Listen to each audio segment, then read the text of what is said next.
प्रिय भक्तों, आज शनिवार का दिन भगवान शनिदेव की पूजा और शनि महामंत्र का जाप करने से कुंडली में शनि के हानिकारक प्रभाव का मुकाबला करने में मदद मिल सकती है। शनिदेव के दिन के साथ शुरुआत करते हैं, ये बहुत लाभकारी होगा। अगर आप गरीबी और धन समस्या से परेशान हैं तो आज हम जो मंत्र आपको बता रहे हैं उसका अगर आप 108 बार श्रवण या जाप करते हैं तो आपको सभी कष्टों से छुटकारा मिल जाएगा। दैनिक जीवन में आने वाली कठिनाइयों को कम करने में शनि महामंत्र अत्यंत प्रभावी है। असल में महामंत्र में शनिदेव के विशिष्ट लक्षणों और सुखदाताओं का सुंदर वर्णन है और जो भी इस मंत्र का संपूर्ण भाव से उच्चारण करता है उसे शनिदेव का आशीर्वाद मिलता है। इन पंक्तियों को समझना और सुनना काफी आसान है।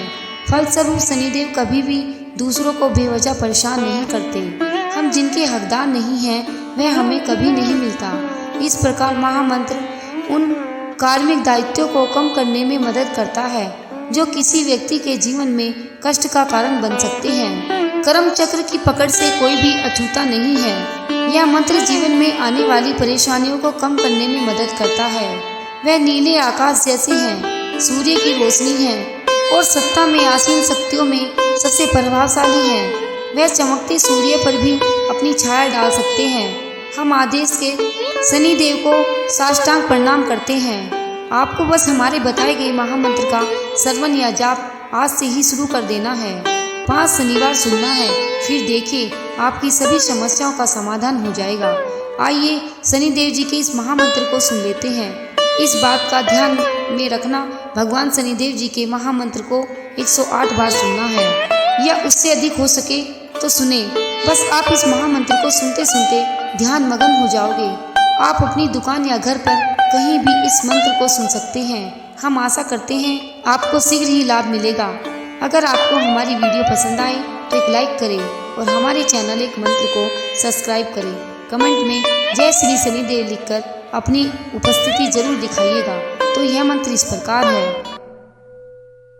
ओम नीलांजन समाभाषं रविपुत्रं यमागर्जं छायामार्तण्ड सम्भुतं तं नमामि शनिश्चरम्। ओम नीलांजन समाभाषं रविपुत्रं यमागर्जं छायामार्तण्ड सम्भुतं तं नमामि शनिश्चरम्। ओम नीलांजन समाभाषं रविपुत्रं यमागर्जं छायामार्तण्ड सम्भुतं तं नमामि शनिश्चरम्। ओम नीलांजन समाभाषं रविपुत्रं यमागर्जं छायामार्तण्ड सम्भुतं तं नमामि शनिश्चरम्। ओम नीलांजन समाभाषं रविपुत्रं यमागर्जं छायामार्तण्ड सम्भुतं तं नमामि शनिश्चरम्। ओम नीलांजन समाभाषं रविपुत्रं यमागर्जं छायामार्तण्ड सम्भुतं तं नमामि शनिश्चरम्। ओम नीलांजन समाभाषं रविपुत्रं यमागर्जं छायामार्तण्ड सम्भुतं तं नमामि शनिश्चरम्। ओम नीलांजन समाभाषं रविपुत्रं यमागर्जं छायामार्तण्ड सम्भुतं तं नमामि शनिश्चरम्। ओम नीलांजन नीलांजन समाभाषं रविपुत्रं यमागर्जं छायामार्तण्ड सम्भुतं तं नमामि शनिश्चरम्। ॐ नीलांजन समाभाषं रविपुत्रं यमागर्जं छायामार्तण्ड सम्भुतं तं नमामि शनिश्चरम्। ॐ नीलांजन समाभाषं रविपुत्रं यमागर्जं छायामार्तण्ड सम्भुतं तं नमामि शनिश्चरम्। ॐ नीलांजन समाभाषं रविपुत्रं यमागर्जं छायामार्तण्ड सम्भुतं तं नमामि शनिश्चरम्। ॐ नीलांजन समाभाषं रविपुत्रं यमागर्जं छायामार्तण्ड सम्भुतं तं नमामि शनिश्चरम्। ॐ नीलांजन समाभाषं रविपुत्रं यमागर्जं छायामार्तण्ड सम्भुतं तं नमामि शनिश्चरम्। ॐ नीलांजन समाभाषं रविपुत्रं यमागर्जं छायामार्तण्ड सम्भुतं तं नमामि शनिश्चरम्। ॐ नीलांजन समाभाषं रविपुत्रं यमागर्जं छायामार्तण्ड सम्भुतं तं नमामि शनिश्चरम्। ॐ नीलांजन समाभाषं रविपुत्रं यमागर्जं छायामार्तण्ड सम्भुतं तं नमामि शनिश्चरम्। ॐ नीलांजन समाभाषं रविपुत्रं यमागर्जं छायामार्तण्ड सम्भुतं तं नमामि शनिश्चरम्। ॐ नीलांजन समाभाषं रविपुत्रं यमागर्जं छायामार्तण्ड सम्भुतं तं नमामि शनिश्चरम्।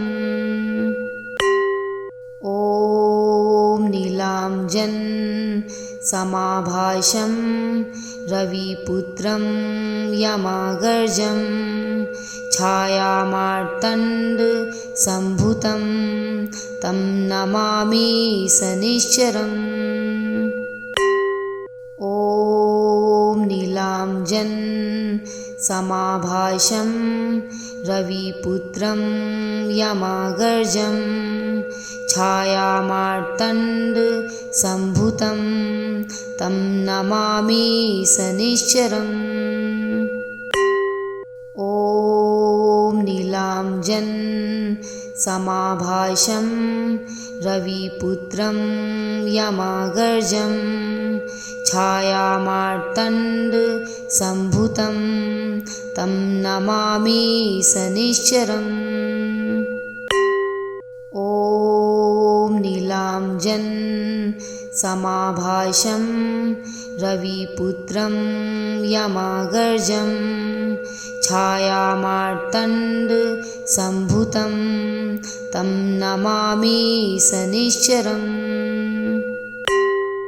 ॐ नीलांजन समाभाषं रविपुत्रं यमागर्जं छायामार्तण्डसम्भूतं तं नमामि शनिश्चरम्।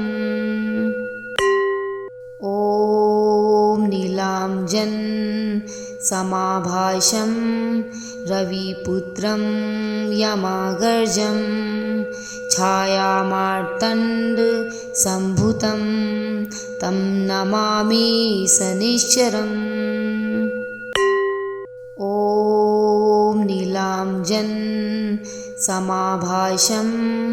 रविपुत्रं यमागर्जं छायामार्तण्डसम्भूतं तं नमामि शनिश्चरम्। ॐ नीलाञ्जनसमाभासं रविपुत्रं यमागर्जं छायामार्तण्डसम्भूतं तं नमामि शनिश्चरम्। ॐ नीलाञ्जनसमाभासं रविपुत्रं यमागर्जं छायामार्तण्डसम्भूतं तं नमामि शनिश्चरम्। ॐ नीलाञ्जनसमाभासं रविपुत्रं यमागर्जं छायामार्तण्डसम्भूतं तं नमामि शनिश्चरम्। ॐ नीलाञ्जनसमाभासं रविपुत्रं यमागर्जं छायामार्तण्डसम्भूतं तं नमामि शनिश्चरम्। ॐ नीलाञ्जनसमाभासं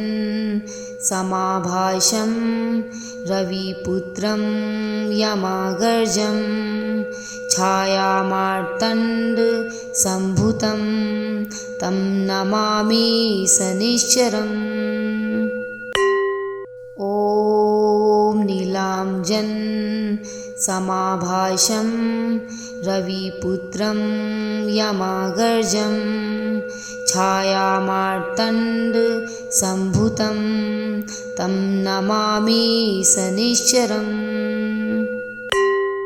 ॐ नीलाञ्जनसमाभासं रविपुत्रं यमागर्जं छायामार्तण्डसम्भूतं तं नमामि शनिश्चरम्।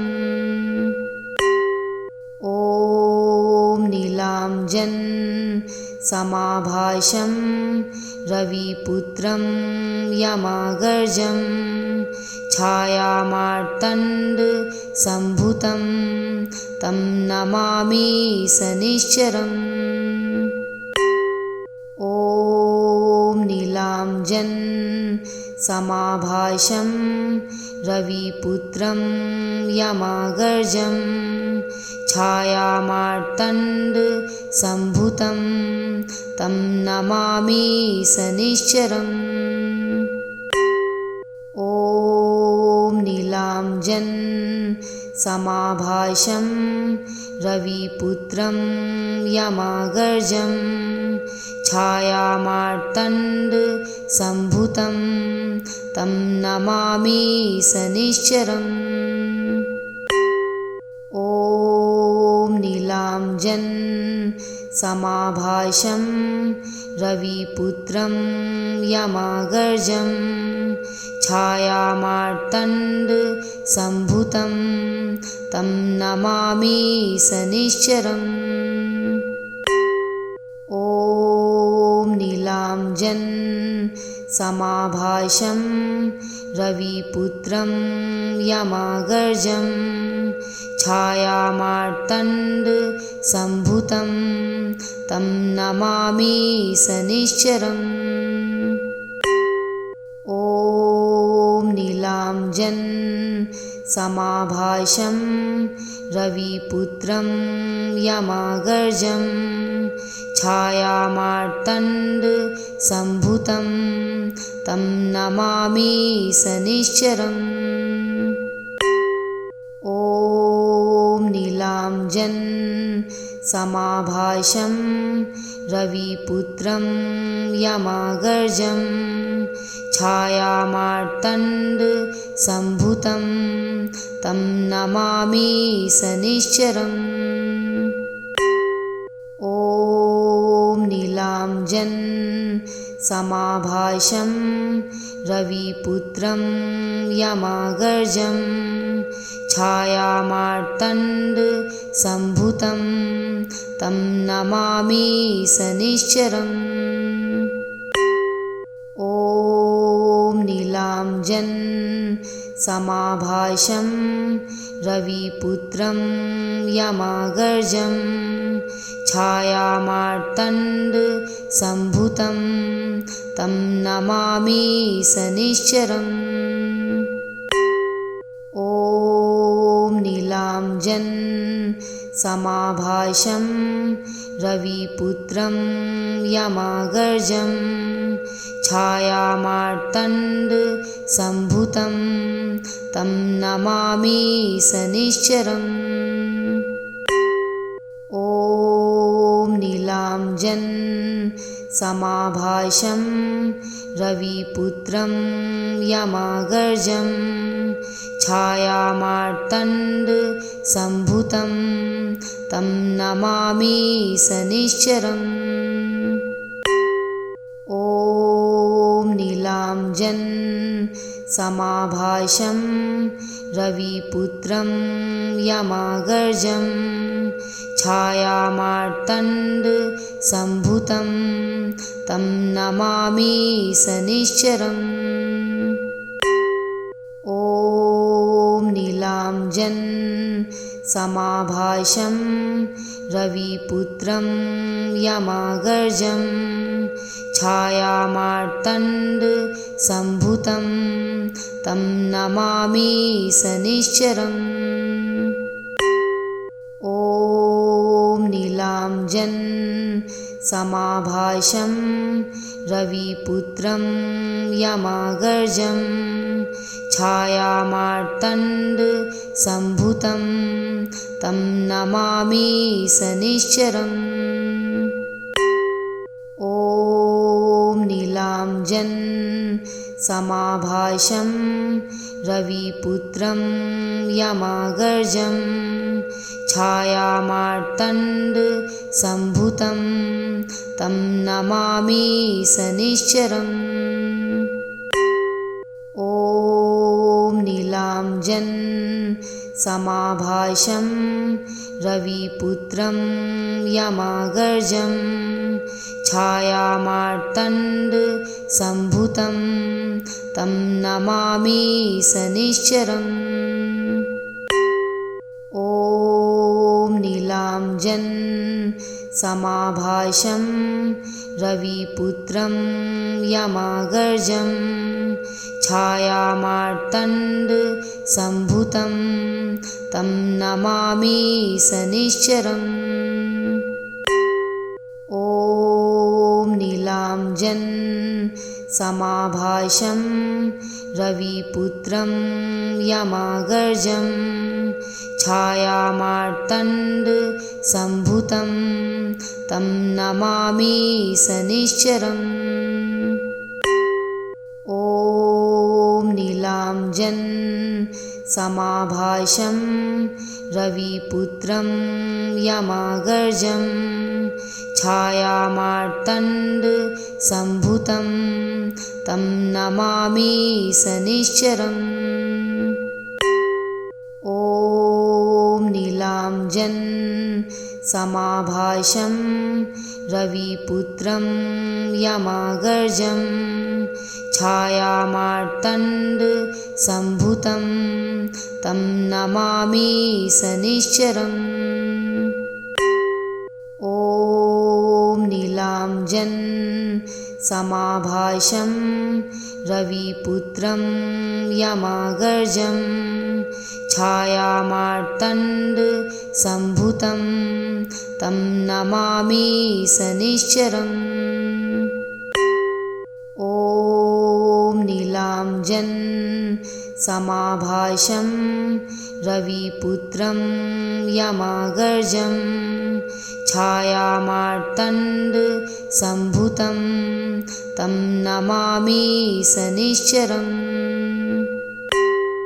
ॐ नीलाञ्जन समाभासं रविपुत्रं यमागर्जं छायामार्तण्ड सम्भुतं तं नमामि शनिश्चरम्। ॐ नीलाञ्जन समाभासं रविपुत्रं यमागर्जं छायामार्तण्ड सम्भुतं तं नमामि शनिश्चरम्। ॐ नीलाञ्जन समाभासं रविपुत्रं यमागर्जं छायामार्तण्ड सम्भुतं तं नमामि शनिश्चरम्। ॐ नीलाञ्जन समाभासं रविपुत्रं यमागर्जं छायामार्तण्ड सम्भुतं तं नमामि शनिश्चरम्। ॐ नीलाञ्जन समाभासं रविपुत्रं यमागर्जं छायामार्तण्ड सम्भुतं तं नमामि शनिश्चरम्। ॐ नीलाञ्जन समाभासं रविपुत्रं यमागर्जं छायामार्तण्ड सम्भुतं तं नमामि शनिश्चरम्। ॐ नीलाञ्जन समाभासं रविपुत्रं यमागर्जं छायामार्तण्ड सम्भुतं तं नमामि शनिश्चरम्। ॐ नीलाञ्जन समाभासं रविपुत्रं यमागर्जं छायामार्तण्ड सम्भुतं तं नमामि शनिश्चरम्। ॐ नीलाञ्जन समाभासं रविपुत्रं यमागर्जं छायामार्तण्ड सम्भुतं तं नमामि शनिश्चरम्।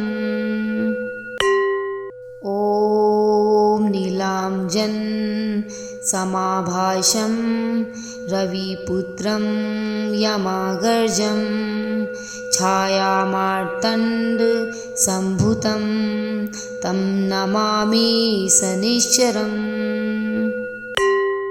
ॐ नीलाञ्जन समाभासं रविपुत्रं यमागर्जं छायामार्तण्ड सम्भुतं तं नमामि शनिश्चरम्।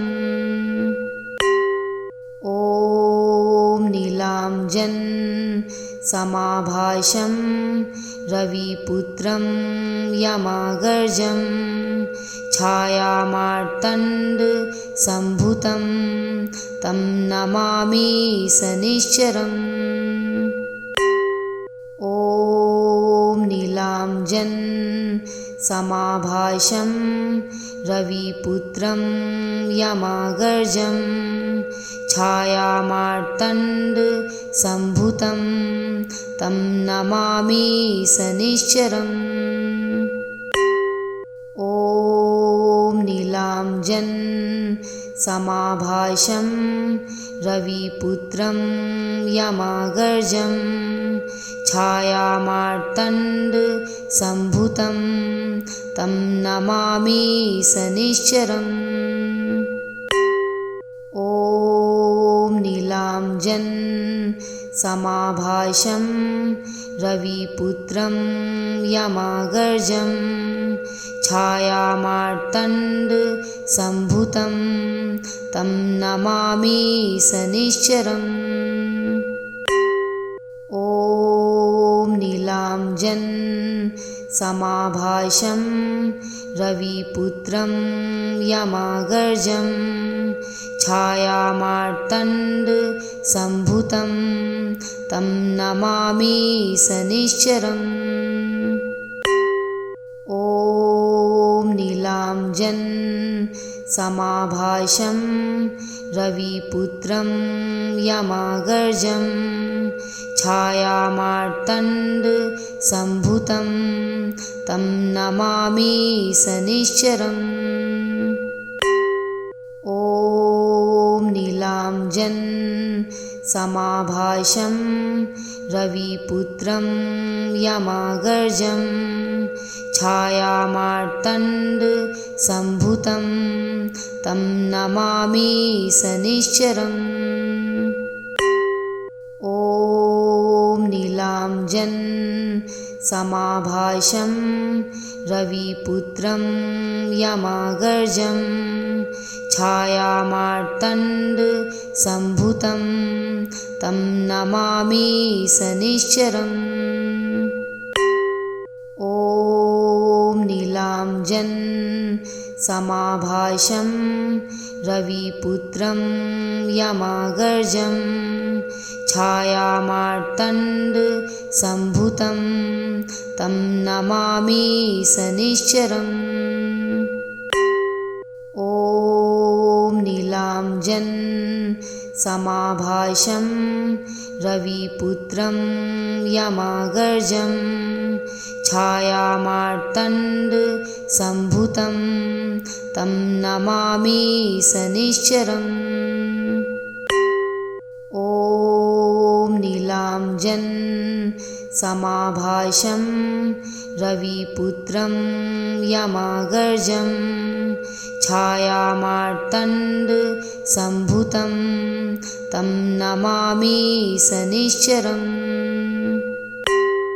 ॐ नीलांजन समाभाषं रविपुत्रं यमागर्जं छायामार्तण्ड सम्भुतं तं नमामि शनिश्चरम्।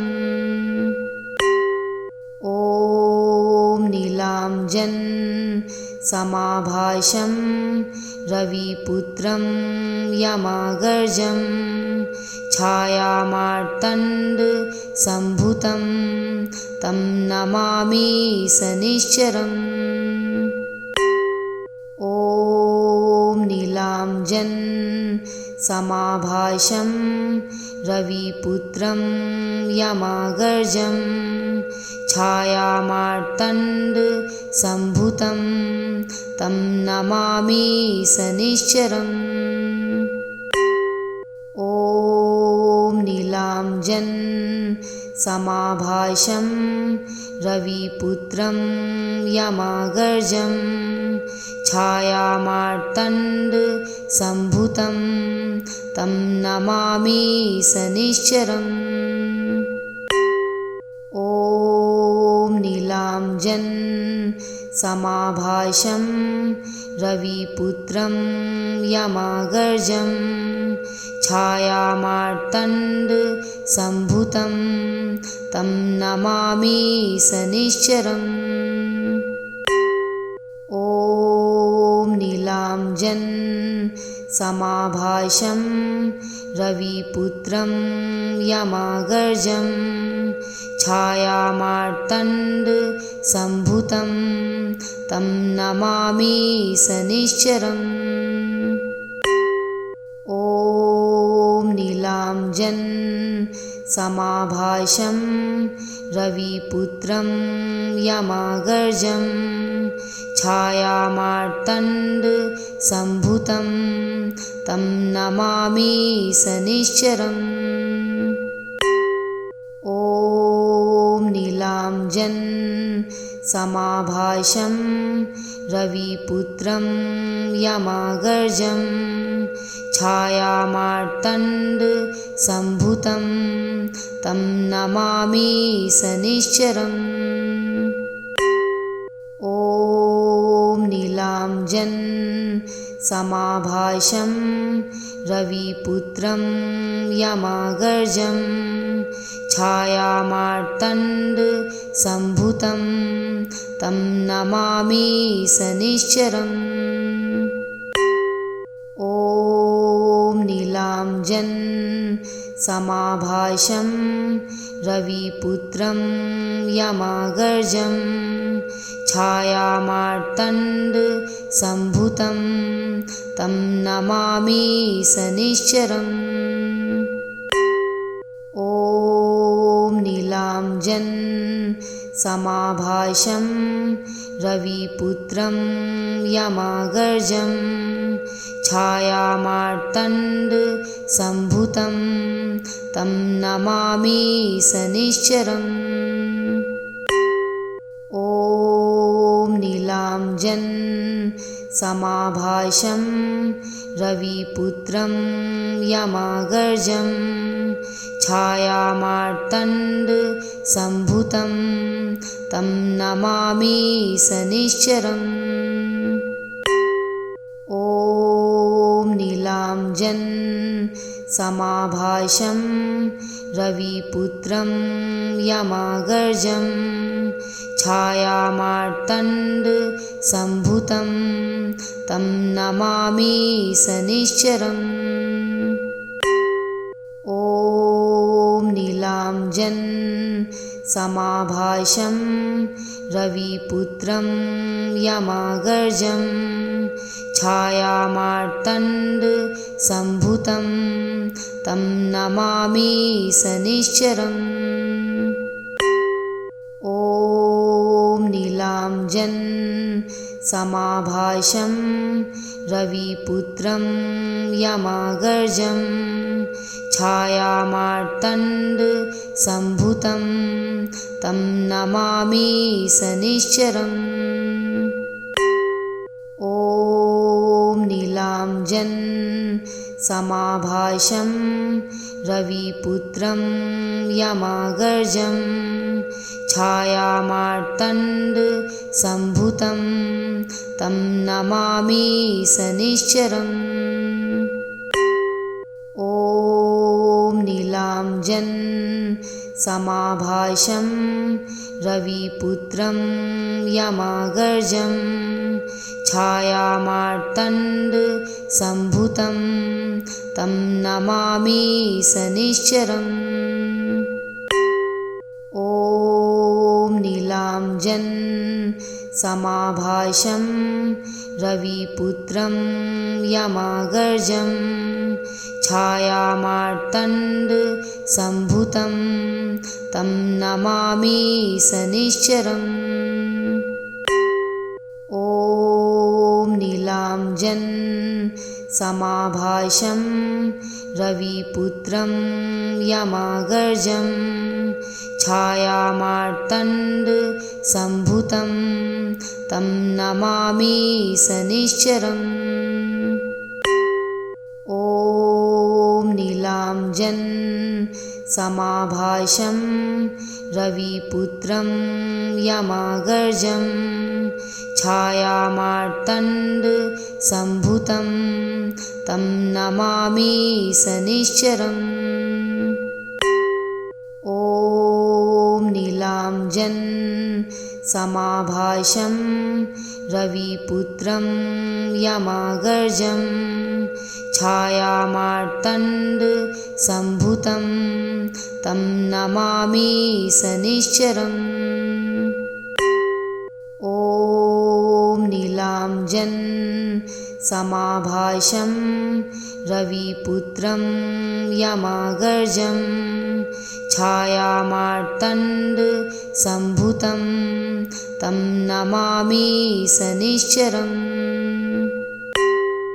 ॐ नीलाञ्जनसमाभासं रविपुत्रं यमागर्जं छायामार्तण्डसम्भूतं तं नमामि शनिश्चरम्। ॐ नीलाञ्जन समाभासं रविपुत्रं यमागर्जं छायामार्तण्डसम्भूतं तं नमामि शनिश्चरम्। ॐ नीलाञ्जन समाभासं रविपुत्रं यमागर्जं छायामार्तण्डसम्भूतं तं नमामि शनिश्चरम्। ॐ नीलाञ्जन समाभासं रविपुत्रं यमागर्जं छायामार्तण्डसम्भूतं तं नमामि शनिश्चरम्। ॐ नीलाञ्जन समाभासं रविपुत्रं यमागर्जं छायामार्तण्डसम्भूतं तं नमामि शनिश्चरम्। ॐ नीलाञ्जन समाभासं रविपुत्रं यमागर्जं छायामार्तण्डसम्भूतं तं नमामि शनिश्चरम्। ॐ नीलाञ्जन समाभासं रविपुत्रं यमागर्जं छायामार्तण्डसम्भूतं तं नमामि शनिश्चरम्। ॐ नीलाञ्जन समाभासं रविपुत्रं यमागर्जं छायामार्तण्डसम्भूतं तं नमामि शनिश्चरम्। ॐ नीलाञ्जन समाभासं रविपुत्रं यमागर्जं छायामार्तण्डसम्भूतं तं नमामि शनिश्चरम्।